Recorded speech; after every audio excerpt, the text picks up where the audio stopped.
सो hi everyone, कैसे हैं आप सब। So finally you must be very happy क्योंकि आप लोगों के सीए इंटर के एग्जाम्स कंप्लीट हो चुके हैं। आज इस वीडियो में हम डिस्कस करेंगे कि अगर आपके सीए इंटर के एग्जाम्स कंप्लीट हो गए हैं तो अब नेक्स्ट स्टेप आपको क्या लेना चाहिए। अगर आप सीए इंटर क्वालिफाई कर जाते हैं then you will be in CA final. CA final में आपको पढ़ाई के संग संग सीए आर्टिकलशिप भी करनी पड़ेगी। इसीलिए अगर आप ये टाइम आपके इंटर के एग्जाम्स के बाद एंड योर रिजल्ट, इसके बीच का ये जो टाइम है, इस गैप को अगर आप अपने टेक्निकल स्किल्स को इम्प्रूव करने में लगा दो, जैसे बहुत सारे ऐसे सॉफ्टवेयर स्किल्स हैं जो कि सीए इंटर से पहले हमें बहुत ज्यादा अच्छे से नहीं आते, लेकिन आर्टिकलशिप में हमें उनकी बहुत जरूरत पड़ती है। तो आप उन टेक्निकल स्किल्स में अपने आप को ब्रश अप कर सकते हो। कम्युनिकेशन स्किल अगर आपकी अच्छी नहीं है तो उसमें भी आप अपने आप को ब्रश अप कर सकते हो। ये केवल आर्टिकलशिप में ही नहीं but even after becoming a CA ये स्किल्स तब भी आपकी हेल्प करती हैं। Another thing is just two point out, आप अभी रिकरिंग बेसिस पे सीए के एग्जाम्स देकर आए हो, आपने अभी एक बहुत ही स्ट्रेस, एग्जाम प्रेशर, ये सब कुछ आपकी बॉडी ने अभी सब कुछ झेला है। सो it is very very advisable कि थोड़े समय के लिए आप प्लीज अपने आप को रिलैक्स करो। भले ही आपका एग्जाम, आपका पेपर बिलो एक्सपेक्टेशन गया है, फिर भी आपको थोड़ा सा ब्रेक देने की जरूरत, अपनी माइंड को थोड़ा सा, अपने ब्रेन को थोड़ा रिलैक्स करने की जरूरत है।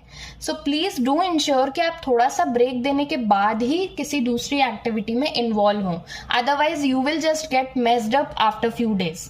अनदर थिंग इज, थोड़ा सा रिलैक्स करने के बाद अगर जो स्टूडेंट्स सीए इंटर क्वालिफाई कर जाते हैं और सीए फाइनल में आ जाते हैं तो बहुत ज्यादा टाइम उनका वेस्ट हो जाता है just to think about the coaching which they want to join in CA final. So it is advisable कि आप अपने सीनियर से अभी थोड़ी बहुत बात करो, थोड़ी बहुत रिसर्च करो कि सीए फाइनल के क्या क्या सब्जेक्ट्स होते हैं और उनके लिए बेस्ट कोचिंग कौन कौन सी है। एटलीस्ट आप सॉर्ट आउट करके रख सकते हो सो दैट सीए फाइनल की जर्नी आपकी थोड़ी ईजी हो जाएगी।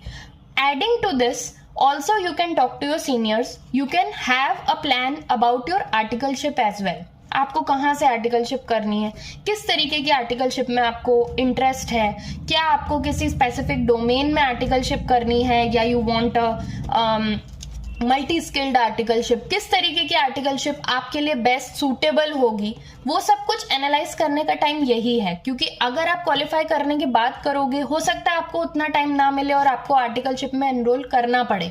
सो इट इज ऑलवेज एडवाइजेबल कि ये टाइम आप यूटिलाइज करो कि आपको आर्टिकलशिप ज्वाइन कहाँ करनी है।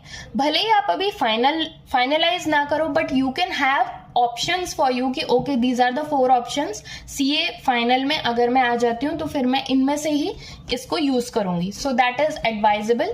तो सीए इंटर के एग्जाम्स के बाद ये कुछ 3-4 चीजें हैं जिनका आपको बहुत ध्यान रखना चाहिए।